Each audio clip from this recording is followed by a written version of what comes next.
3 4 5 6 7 8 9 10 អូប្រសិនបើយើងអានតែព័ត៌មានពីហើយបាទពីឯកសារយើងមកទំព័រ4 7នេះយើងចប់បាត់នេះបាទគម្លាតរវាងចតុកោណទាំងពីរនេះចុច23បាទហើយទំហំបាទទទឹងរបស់ចតុកោណគឺចុច3ណាលើត្រឡប់មកមើល SolidWorks តិចមើលបាទរួចនៅអូខេយើងមិន close SolidWorks ទេបាទ close SolidWorks វានឹងបិទហ្គេមបាទ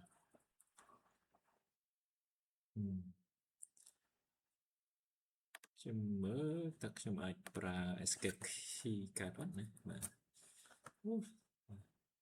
បិទ release control V ក៏ពិបាកបាទយើងរៀងខាត់ពេលបន្តិចនៅលើនេះបាទ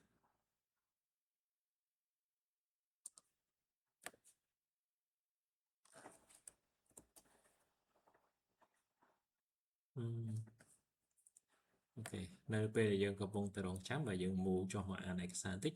អញ្ចឹងបើសិនជាយើងដាក់ dimension គ្រប់គ្រាន់នៅលើចតុកោណមិញហើយបាទ យើងអាចធ្វើអ្វីបានបាទបន្តមកគឺយើងធ្វើ extrude cut នេះបាទយើងកាត់ through all ចុះទៅក្រោមដាច់បានចុង step បន្ទាប់ទី8គឺបាទគេឲ្យយើង add fillet បាទដែលមានកម្មកំណោង0.032 inch បាទ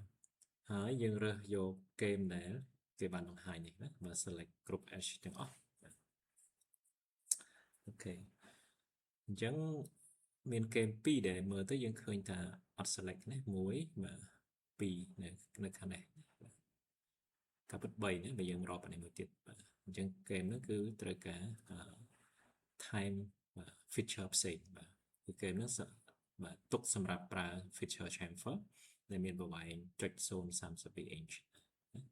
បាទនៅសងខាងអញ្ចឹងវាមាន2គែមខាងនេះ2គែម4បាទនៅខាងទៀតមាន4គឺ8គែមបាទហើយលទ្ធផលចុងក្រោយបាទវាមានឈ្មោះថា double link នេះជារូបរាងរបស់ link នេះបាទឥឡូវយើងបកមកមើល SolidWorks បន្តិចបាទនៅតែគែមហើយមើលទៅណាបាទអូខេបាទអញ្ចឹងclose SolidWorks សិនបាទ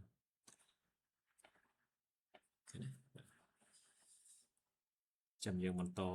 ទៅកំណត់វីដេអូបន្ទាប់